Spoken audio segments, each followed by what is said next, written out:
Namah Shivaya. Om Namah Shivaya Shantaya Karanatraya Hetave Nivedayami Chatmanam Gatestvam Parameshwara. My dear devotees, wish you all happy Maha Shivaratri. It is a blessed day indeed for all of us. Why it is a blessed day? Because it is a very auspicious day. And what is this Maha Shivaratri actually? 2-3 days before, we tried to discuss and we tried to know who is Shiva, what is Shiva, and why should we adore Shiva, why should we worship Shiva, etc. Today, you shall also try to know what is this Maha Shivaratri and why it is called Maha Shivaratri or not just Shivaratri. Then Chaturdashi, in the Indian calendar, a month is divided into two halves, 15 days, 15 days. It depends on the moon. Like when moon is ascending, then it is called Shukla Paksha, and when moon is descending, it is called, when it is becoming smaller in the size, it is called Krishna Paksha. So one Paksha, we have got 15 days. In these two Paksha, on the Chaturdashi day, Chaturdashi means 14th, 14.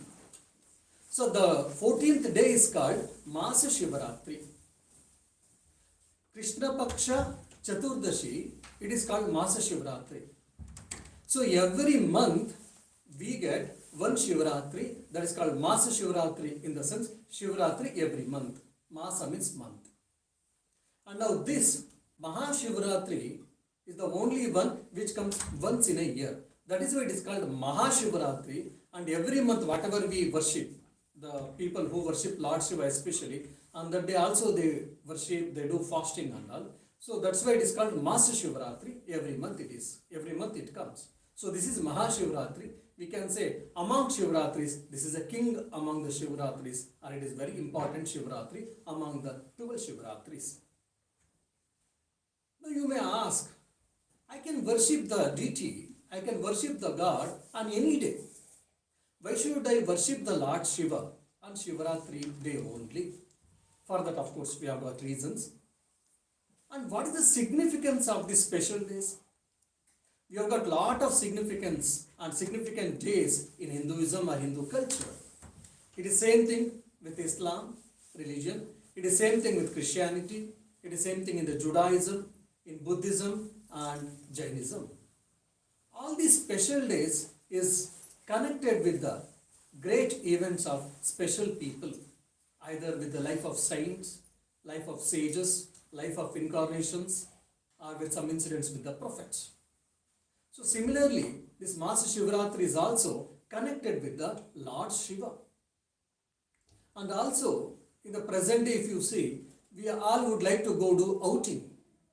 Every Saturday, Sunday, especially western part of the globe, we all wait for Saturday and Sunday. Why? That is a holiday. We'll go out and we'll have a merrymaking.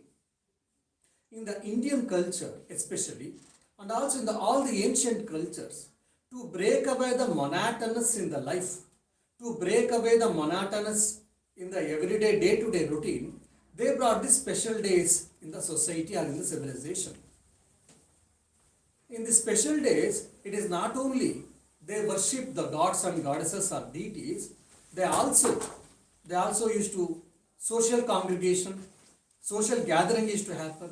They used to worship, they used to interact each other, and whatever the dishes they like, based on the seasons or based on the other days, based on their interest, they used to cook and they used to offer for the deity, for the gods and goddesses, and they used to consume or they used to take as a prasad.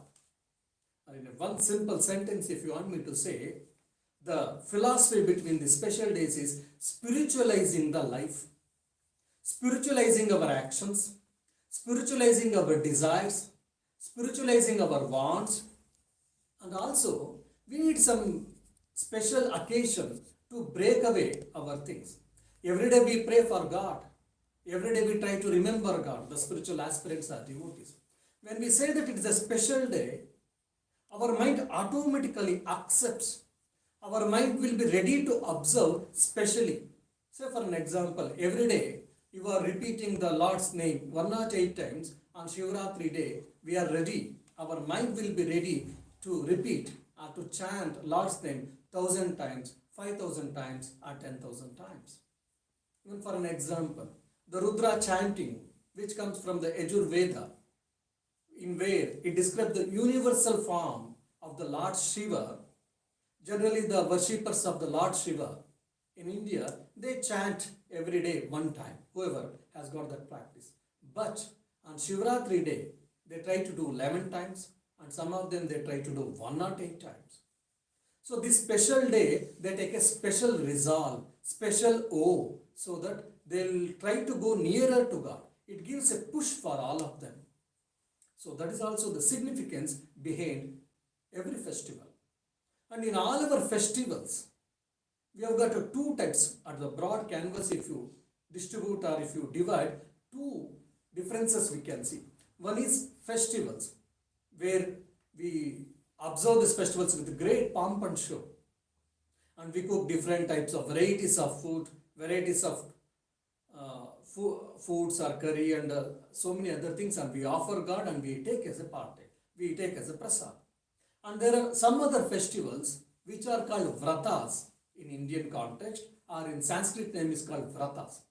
They are nothing but probably we take some vow, we do fasting, we observe fasting, and that day we don't take anything food, and we try to remember God, we worship God.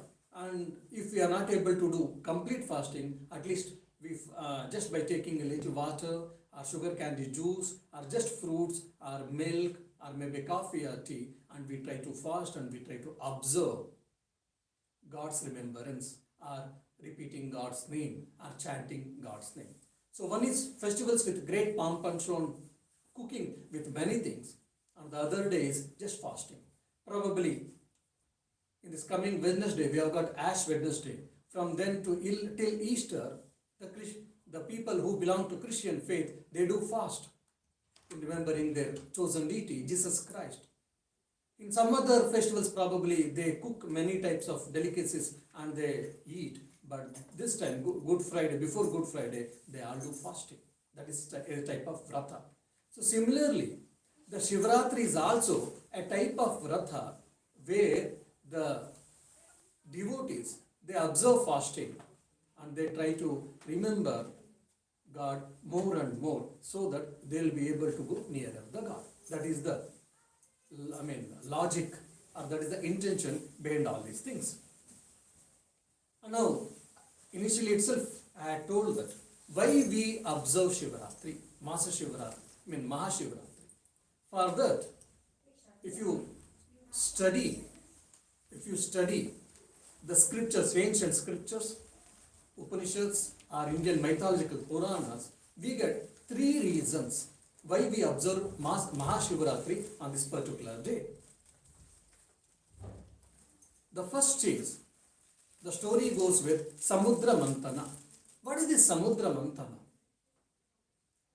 When the gods, demigods, or the celestial beings, they felt that their energy has been come down. Their energy level has come down. They wanted more and more energy, and they wanted immortality, free from birth and death. Then they approached the God, how to get away, how to increase our energy level, and how to attain mortality. The Lord says, the Lord Brahma, he says that you churn the ocean. You churn the ocean, then you will get Amrita. You will get Amrita. When you consume it, then you will attain immortality. Free from birth and death. You will not have a birth and you will not have a death. Again, it's a symbolical meaning we have to take here. And for churning of ocean, they need a lot of strength. So they also took the help of the demons. These people are demigods, devatas, celestial beings, and they are demons, which are generally, they are wicked in their nature. Now there was a churning of the ocean between celestial beings, devatas, or gods and goddesses, and as well as the demons. Here itself we can understand how it is symbological meaning. Means we have got goodness in us, and at the same time we have got wrong things, wrong thoughts also in us. So in a human being, this churning is happening always. I want to do good, I want to be good. At the same time, the wrong thoughts, wrong tendencies, wrong actions will always fool us. So there will be constant fight in our mind. I want to be good or I want to be bad. I want to be good, I want to get away the bad. So this churning or this fight will be happening always in our mind. That's what it symbols, this Samudra Mantana, churning of the ocean.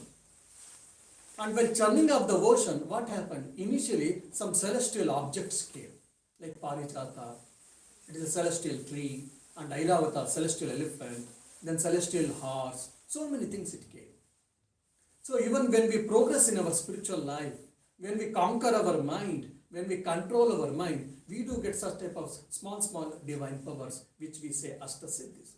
If we get away from this, if we are carried over from this, what happens? Then the churning of the ocean, Samudra Mantana will stop. That means what? We will not attain the immortality or the moksha, mukti or emancipation. Now before attaining this Amritatva, emancipation or the immortality, in the mythological story, there came Hala, which is the deadliest poison.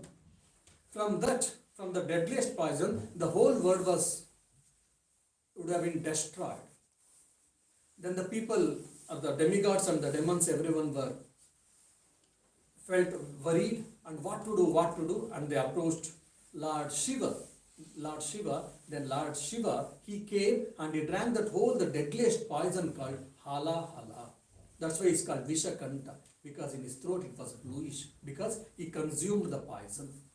Then the whole world was saved. That's why he's called Vishakanta, and he's the savior. According to Ayurveda, which is one of the medical science, if someone has consumed the poison, or if he has got a snake bite, that night he is not supposed to sleep. Because in the sleep he may get a bad dream, like the snake bite, or because of poison he may die.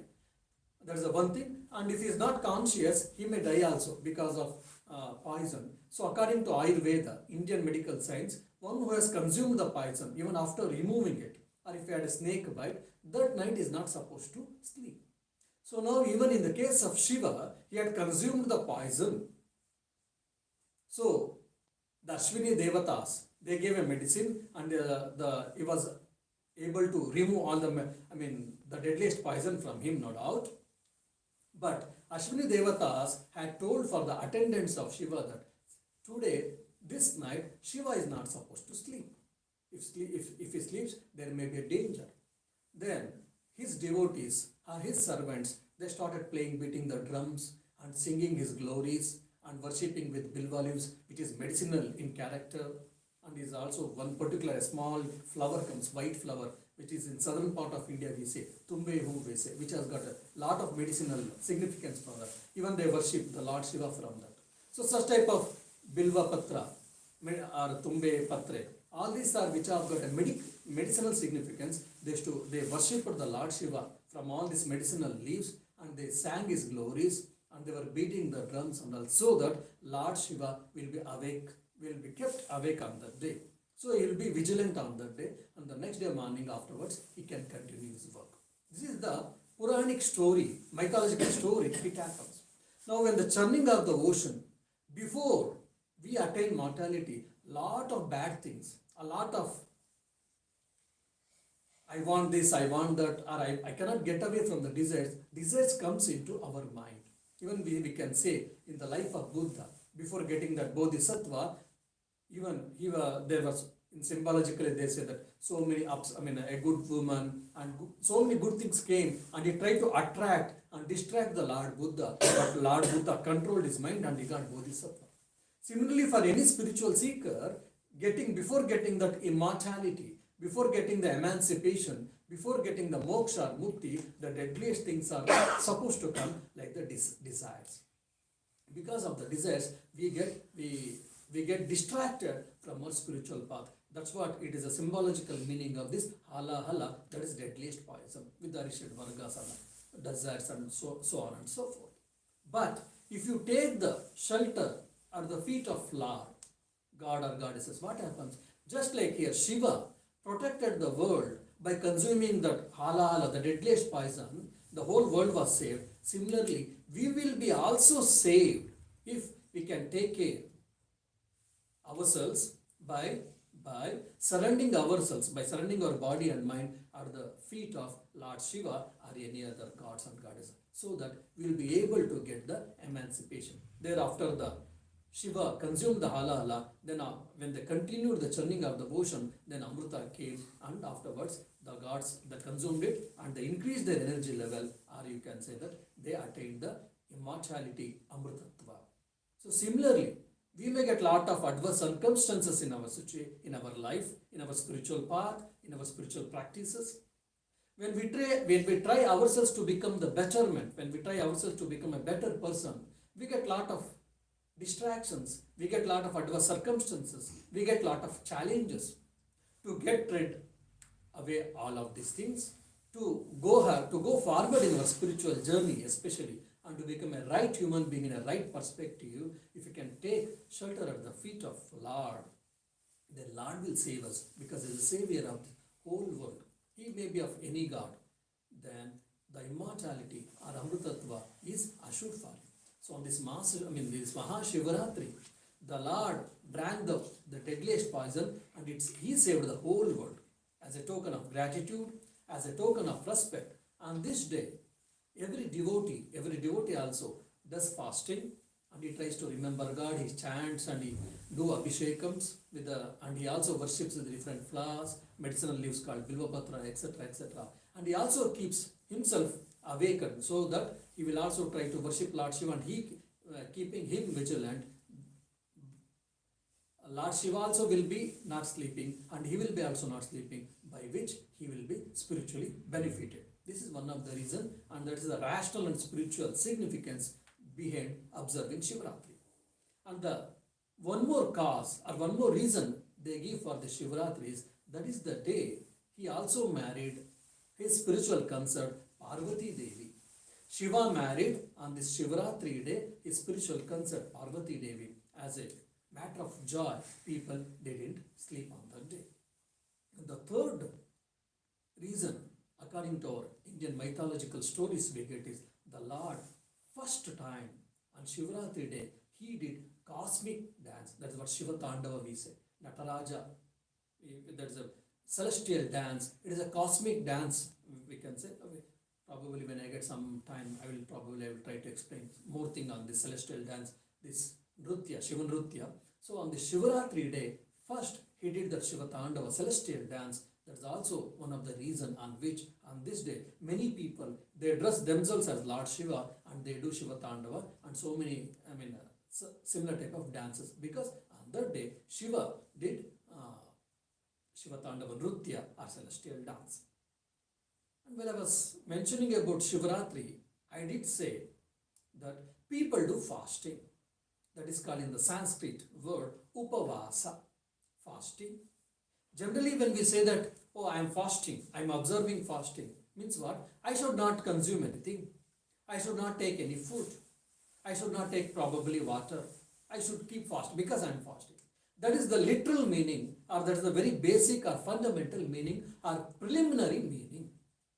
If you see upa and vasa, these are the two roots. Upa is upasarga, prefix, and vasa, from vas dhatu it comes. Vasa means what? Near. Staying near. Staying near. Near whom? Near Lord. So vasa means near. Upa means near, and vasa means staying. Staying near. Staying near whom? Staying near God. So why do I fast?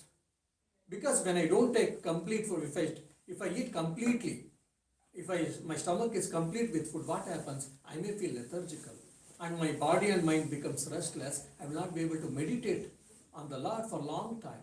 I may not be able to chant Lord's name for a long time. I may not be able to sit and worship the Lord for longer hours. That's the reason I do fast. So the real meaning of fasting or upavasa is mentally we should try to keep ourselves near God.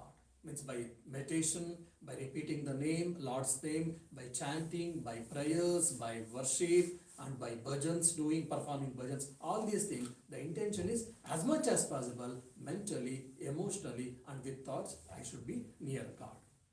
And also there is a rational and spiritual significance and spiritual meaning behind this upavasa, why we should do fast. Generally, our senses will be going towards sense objects. My eye always will look to see a particular pictures.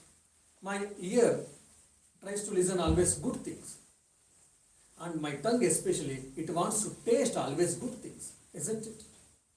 Now on this Upavasa day, if I can control all these things, and I will see only God, I will see only good things, I will hear only good things, I will hear only auspicious things, I will hear only spiritual things, and I don't eat.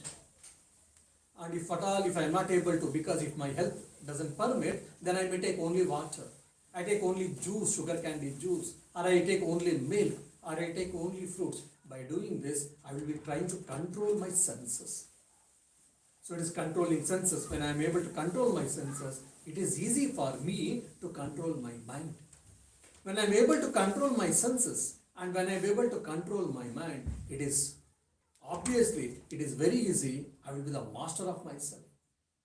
Who is the master of himself? One who has got absolute control on his mind and his senses.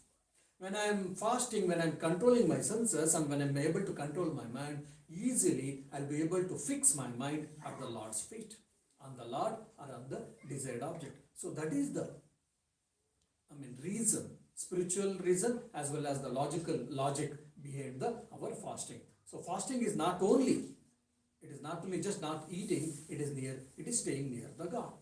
And it is there in every religion. Before Ramzan, for an example, in the Islam, Rosa, they say, for a month they do fasting. And also in Christianity, starting from the Ash Wednesday to in the Easter or Good Friday, till then, they also do fasting. So similarly, in every religion, they observe this fasting. Why? Because to control body and mind, and to fix the body and to prepare their body and mind so that they can think more and more God. And they will be able to achieve more and more control over their body and mind. And in the, again, scriptures, there's a beautiful couplet, Sanskrit couplet or a mantra, which says about Shivaratri is, Maha Krishna Chaturdashyam Shiva Puja Sudurlabham. This present month, it is called, by name is called Maha Masa. In just after 2 days, it gets changed. In this Maha Masa, Krishna Paksha, what Krishna Paksha I have told already, the Chaturdashi, the 14th day, whoever does puja, and it is very rare indeed, and whoever does puja, for them great benefits they can attain. And the whole year, if a devotee, if a spiritual aspirant, if he or she worships for whole year, whatever the punya, whatever the good luck is going to get it, that much punya, that much credit he will be getting by worshipping the Lord Shiva on that just one day, that is on this Maha Shivaratri. So that is why it is very important. So all the devotees across the globe, and especially in India on this present day, they all do fasting, observe fasting, and they go visit temples. In the house also, they do abhishekams, they do worship with a different bilva leaves and also flowers and different type of abhishekams. They do observe, they worship Lord Shiva, so that let them get more and more devotion, more and more luck on their side. And if you ask me, so what is the meaning, or what is the moral, or what is the message which we get from this Shivaratri? The Shiva is signifying here particularly that, as Swami Vivekananda tells, be good, do good, and see good. This is the whole of religion. This is the essence of religion, as Swami Vivekananda says. The same message has been given by Lord Shiva on this Maha Shivaratri. Why? The Shiva means what? Shiva means his auspiciousness, his Mangala is good. So how he has become good? Because he is good. Why he has become good? Because his actions are good. His thoughts are good. His thinking is good. He never thought any bad thing at all in the whole of his life. So for us also, if I have to become nearer to Shiva, if I have to be really a child of a God, child of Lord, then I have to do good, I have to be good, and I have to see good. This is beautifully told in our Vedic name. Badram karane vishrunuyama devaha, badram pashe maksha betya jatraha, stirairangaihi stushtvagam sastanubihi, veshema devahi tanyadaya. O Lord, please keep my body fit. Please keep my senses fit. Please keep my intellect fit. Why? Because I want to be a healthy person so that I can get mental accomplishments? No. So that let me hear good things. Let me see good things. Bhadram karane vishrunuyama devaha. O Deva, O Lord, let me be fit enough and let me see good things always. Bhadram pashe maksha bhirya jatraha. Like that. Let me be fit enough, my senses be fit enough, healthy, so that let me hear good things, let me see good things, let me speak good things, and let me be capable of doing good things. So this is the, according to me, this is the message is conveyed by Mahashivaratri. I have to be good, and I have to do good, and I have to see good. Once I am done, then in reality, I am called a religious person in reality. Or you can say religious person, or you can say spiritual person. It is not just going to temple, or it is not going to just masjid, it is not going to just going to church, I will be the religious person or spiritual person. Maybe it is a preliminary meaning. By being good, by doing good, and by seeing good, then only in reality I will be the spiritual person. I will be religious person, I will be nearer to God. So this is the central message of Mahashivaratri according to me. Let us all pray to this Lord Shiva. Let him bless so that let us be physically, mentally, intellectually, emotionally, morally, and also spiritually be awakened, and also let us go nearer to God so that we will attain immortality. And even this Jagarane we say, the Sanskrit word, means what? Keeping awake night. So in this modern days, many people by watching movies, by walking here and there, by roaming here and there, they say we observe Shivaratri. Because why? Whole night they didn't sleep. No, that is not to be meant actually. Whole night I am not supposed to sleep, no doubt, but at the same time I am supposed to think on Lord. Maybe worship, or prayers, or bhajans, or chanting. You have to think Lord, and you have to God conscious time you have to spend. Then only there will be useful by observing Shivaratri. Just keeping awake, it is not good. It is also has got a lot of spiritual significance. Keeping awake ourselves at the night. That means what? The spiritual, there is vigilance. Most of the time, we are not mindful. We are not aware. We are not conscious about our actions, about our thoughts, and about our deeds, and about our day-to-day life. We are unconscious. So the Shivaratri, night we are not supposed to sleep. That means that vigilance has to be practiced. At every moment, we have to be mindful. At every moment, we have to be vigilant, and we have to be aware of ourselves and aware of the situation, so that what happens? I will be happy, and also I will be able to achieve many things easily. This is also one of the reasons why we have to why we have to observe Shivaratri on day, why we are not supposed to sleep. Thank you. Afterwards, we'll have a worship and prayer. So I request all the devotees to participate in this spiritual